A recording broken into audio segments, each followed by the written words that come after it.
नमस्कार। बेताल 25 में रीता सरकार की प्रस्तुति सबसे अधिक सुकुमार कौन।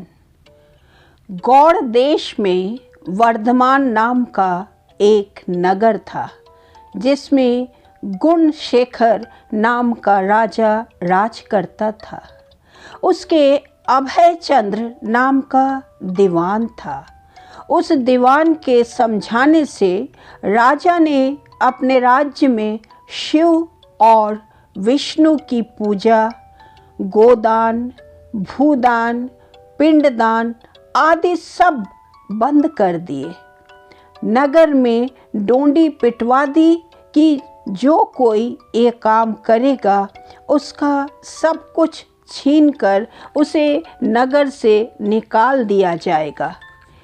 एक दिन दीवान ने कहा, महाराज, अगर कोई किसी को दुख पहुंचाता है और उसके प्राण लेता है तो पाप से उसका जन्म मरण नहीं छूटता, वह बार बार जन्म लेता और मरता है। इससे मनुष्य का जन्म पाकर धर्म बढ़ाना चाहिए। आदमी को हाथी से लेकर चींटी तक सबकी रक्षा करनी चाहिए। जो लोग दूसरों के दुख को नहीं समझते और उन्हें सताते हैं, उनकी इस पृथ्वी पर उम्र घटती जाती है और वे लूले, लंगड़े, काने, बौने होकर जन्म लेते हैं। राजा ने कहा, ठीक है। अब दीवान जैसे कहता राजा वैसे ही करता। दैव योग से एक दिन राजा मर गया। उसकी जगह उसका बेटा धर्मराज गद्दी पर बैठा। एक दिन उसने किसी बात पर नाराज होकर दीवान को नगर से बाहर निकलवा दिया। कुछ दिन बाद एक बार वसंत ऋतु में वह इंदुलेखा, तारावली और मृगांकवती इन तीनों रानियों को लेकर बाग में गया। वहाँ जब उसने इंदुलेखा के बाल पकड़े तो उसके कान में लगा हुआ कमल उसकी जांघ पर गिर गया। कमल के गिरते ही उसकी जांघ में घाव हो गया और वह बेहोश हो गई। बहुत इलाज हुआ तब वह ठीक हुई। इसके बाद एक दिन की बात कि तारावली ऊपर खुले में सो रही थी। चांद निकला। जैसे ही उसकी चांदनी तारावली के शरीर पर पड़ी, फफोले उठ आए। कई दिन के इलाज के बाद उसे आराम हुआ। इसके बाद एक दिन किसी के घर में मूसलों से धान कूटने की आवाज़ हुई। सुनते ही मृगांकवती के हाथों में छाले पड़ गए। इलाज हुआ तब जाकर ठीक हुए। इतनी कथा सुनाकर बेताल ने पूछा, महाराज बताइए, उन तीनों में सबसे ज़्यादा कोमल कौन थी। राजा ने कहा, मृगांकवती, क्योंकि पहली दो के घाव और छाले कमल और चांदनी के छूने से हुए थे। तीसरी ने मूसल को छुआ भी नहीं और छाले पड़ गए। वही सबसे अधिक सुकुमार हुई। राजा ने इतना कहते ही बेताल 9-2-11 हो गया। राजा बेचारा फिर मसान में गया और जब वह उसे लेकर चला तो उसने एक और कहानी सुनाई। बेताल की अगली कहानी का शीर्षक है, दीवान की मृत्यु क्यों। किसी जमाने में अंग देश में यशकेतु नाम का राजा था। उसके दीर्घदर्शी नाम का बड़ा ही चतुर दीवान था। राजा बड़ा विलासी था। राज्य का सारा बोझ दीवान पर डालकर वह भोग में पड़ गया। दीवान को बहुत दुख हुआ। उसने देखा कि राजा के साथ सब जगह उसकी निंदा होती है, इसलिए वह तीर्थ का बहाना करके चल पड़ा। चलते चलते रास्ते में उसे एक शिव मंदिर मिला। उसी समय निश्चिदत्त नाम का एक सौदागर वहाँ आया और दीवान के पूछने पर उसने बताया कि वह सुवर्ण द्वीप के व्यापार करने जा रहा है। दीवान भी उसके साथ हो लिया। दोनों जहाज पर चढ़कर सुवर्ण द्वीप पहुँचे और वहाँ व्यापार करके धन कमाकर लौटे। रास्ते में समुद्र में एक दीवान को एक कल्पवृक्ष दिखाई दिया। उसकी मोटी मोटी शाखाओं पर रत्नों से जुड़ा एक पलंग बिछा था। उस पर एक रूपवती कन्या बैठी वीणा बजा रही थी। थोड़ी देर बाद वह गायब हो गई, पेड़ भी नहीं रहा। दीवान बड़ा चकित हुआ। दीवान ने अपने नगर में लौटकर सारा हाल कह सुनाया। इस बीच इतने दिनों तक राज्य को चलाकर राजा सुधर गया था और उसने विलासिता छोड़ दी थी। दीवान की कहानी सुनकर राजा उस सुंदरी को पाने के लिए बेचैन हो उठा और राज्य का सारा काम दीवान पर सौंपकर तपस्वी का भेष बनाकर वहीं पहुंचा। पहुंचने पर उसे वही कल्प वृक्ष और वीणा बजाती कन्या दिखाई दी। उसने राजा से पूछा, तुम कौन हो? राजा ने अपना परिचय दे दिया। कन्या बोली, मैं राजा मृगांक सेन की कन्या हूँ। मृगांकवती मेरा नाम है। मेरे पिता मुझे छोड़कर न जाने कहाँ चले गए हैं। राजा ने उसके साथ विवाह कर लिया। कन्या ने यह शर्त रखी कि वह हर महीने के शुक्ल पक्ष और कृष्ण पक्ष की चतुर्दशी और अष्टमी को कहीं जाया करेगी और राजा उसे रोकेगा नहीं। राजा ने यह शर्त मान ली।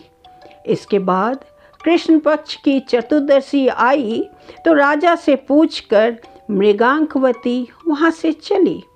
राजा भी चुपचाप पीछे पीछे चल दिया।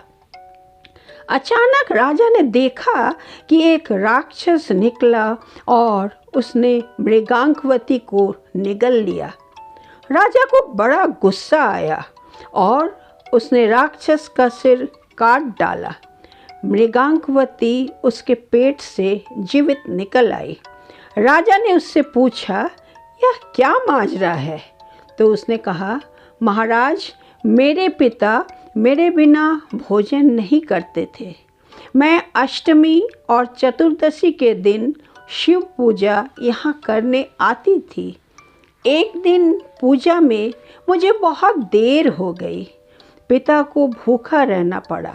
देर से जब मैं घर लौटी तो उन्होंने गुस्से में मुझे श्राप दे दिया कि अष्टमी और चतुर्दशी के दिन जब मैं पूजन के लिए यहाँ आया करूँगी तो एक राक्षस मुझे निगल जाएगा और उसका पेट चीर कर निकला करूँगी।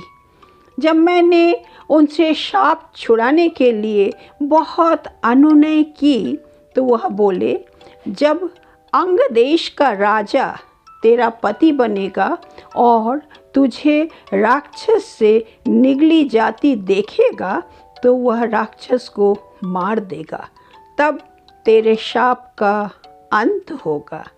इसके बाद राजा उसे लेकर नगर में आया। दीवान ने यह देखा तो उसका हृदय फट गया और वह मर गया।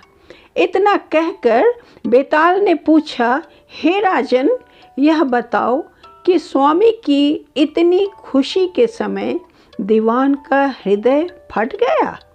राजा ने कहा, इसलिए कि उसने सोचा कि राजा फिर स्त्री के चक्कर में पड़ गया और राज्य की दुर्दशा होगी। राजा का इतना कहना था कि बेताल फिर पेड़ पर जा लटका। राजा ने वहाँ जाकर फिर उसे साथ लिया तो रास्ते में बेताल ने यह कहानी सुनाई। कहानी का शीर्षक है अपराधी कौन। बनारस में देव स्वामी नाम का एक ब्राह्मण रहता था। उसके हरिदास नाम का पुत्र था। हरिदास की बड़ी सुंदर पत्नी थी। नाम था लावण्यवती। एक दिन वे महल के ऊपर छत पर सो रहे थे कि आधी रात के समय एक गंधर्व कुमार आकाश में घूमता हुआ उधर से निकला।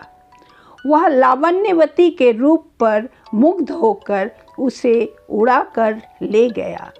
जागने पर हरिदास ने देखा कि उसकी स्त्री नहीं है तो उसे बड़ा क्रोध हुआ और वह मरने के लिए तैयार हो गया।